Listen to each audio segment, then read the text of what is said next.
මේ තියෙන්නේ හොඳම ගුණාත්මක තේ දල්ලක්. මේ විදිහේ තේ අස්වැන්නක් ලබා ගන්න හොඳ පෝෂණයක් මේ තේ ශාකයට ලබා දෙන්න ඕන.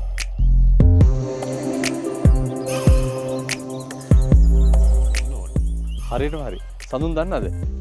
මේ අවට තියෙන මේක මීට මාස 6කට කලින් අපේ යන්ත්‍රය දාලා තමයි ට්‍රිම් කරලා කපලා එන්නකො ළඟට වෙන්නන්නේ. මෙන්න මේ විදිහට මේ අපේ මේවා ටික ශේෂ්ත්‍රය තුල එළුවා. දැන් මේක හොඳට දිරලා ගිහිලා තියෙන්නේ. තේනද? මේක දැන් සත්තු එහෙම ඉන්නවා, කූඹි ඉන්නවා. මේ චූටි සත්තු ඉන්නවා. ඒ කියන්නේ මේකේ ගුණාත්මක බව ඉහළ ගිහිල්ලා. දැන් මම මේක සීතල මේ පස බලන්න මේ. පසේ තෙතමනේ. අපි අර කිව්වා වගේ ගුණාත්මක පසක් ආරක්ෂා කරගන්න නැත්නම් ආරක්ෂා කරගන්න දෙන්න. පසේ පාට බලන්නකෝ. සාමාන්‍ය පසේ පාට වල මේ පාට වෙනස්. ඒ කියන්නේ මේ පස හුස්ම ගන්න පටන් ගන්න තියෙනවා. මේක තමයි අපි කරන්න ඕනේ දේ. හොඳද? ඒතර ඒ විදිහට ආව මාස 6ක් තුල ඔයාලට විශ්වාස කරන්න පුළුවන් මේ වගාව මෙච්චර හොඳට සරුසාරව හැදිලා තියෙන්නේ ඒ හේතුව හින්දා. මේ පසට හුස්ම දුන්නු මැෂින් එක තමයි අපි හඳුන්වා දෙන වුඩ්චුප මැෂින්. හරියටම යන්ත්‍රය අරගෙන මාස 3ක් වගේ යද්දී අපිට වගාවේ ප්‍රතිඵල බලා ගන්න පුළුවන් මේ අස්වැන්නේ. නැත්නම් මේකට දාපු දවසේ ඉඳන් අපිට ප්‍රතිඵල ලැබෙනවා. ගුණාත්මක බව ඉහළ යනවා.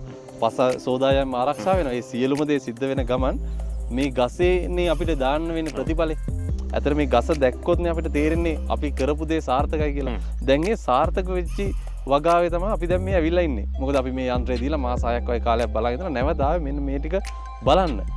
දැන් ඒක හොඳම තත්ත්වෙට ඇවිල්ලා තියෙනවා. ඇත්තටම අපිටත් හරි සන්තෝෂයි. ඔන්න ඉතින් මේ විදිහට ඔයාගේ මේ තේ අස්වැන්න වැඩි කරගන්න නැත්නම් ඔයාගේ වගාව සාර්ථක කරගන්න අපිට මේ මැෂින් එක ඔයාලට උපයෝග කරගන්න පුළුවන්. ඔයා සුළු පරිමාණ ව්‍යවසායකයෙක්ද නැත්නම් මධ්‍ය පරිමාණ මහා පරිමාණ තේ වගාකරුවෙක්ද? ඔයාලට පුළුවන් අපිත් එක්ක සම්බන්ධ වෙලා මේ විදිහේ සරුසාර අස්වැන්නක් නැත්නම් සරුසාර තේ ආයක හිමිකාරයෙක් බවට පත් වෙන්න. අනිවාර්යෙන්ම. ඉතින් අපේ යන්ත්‍රය කුඩයි. මේක අතර ගෙනියන්න පුළුවන්. කපන තේ දවල් ටික ඒ වෙලෙම කපලා මේකට දාන්න පුළුවන්. අපිට යන ශ්‍රමය සෑහෙන ඉතුරු වෙනවා. ඉතින් ඒ වාසි ගොඩක් තියෙනවා මේ පොඩි යන්ත්‍රය මිලදී ගත්තාම. ඒකේ ප්‍රතිඵල තමයි ආදායම වැඩිවීම තමයි මේ සිද්ධ වෙලා තියෙන්නේ. ඉතින් මේ වගේ සරුසාර තේ වත්තක ප්‍රතිඵල ඔබටත් ගන්න පුළුවන්. දැන්ම කතා කරන්න 0.76 6.0 720 820 දුරකථන අංකයෙන් අපිට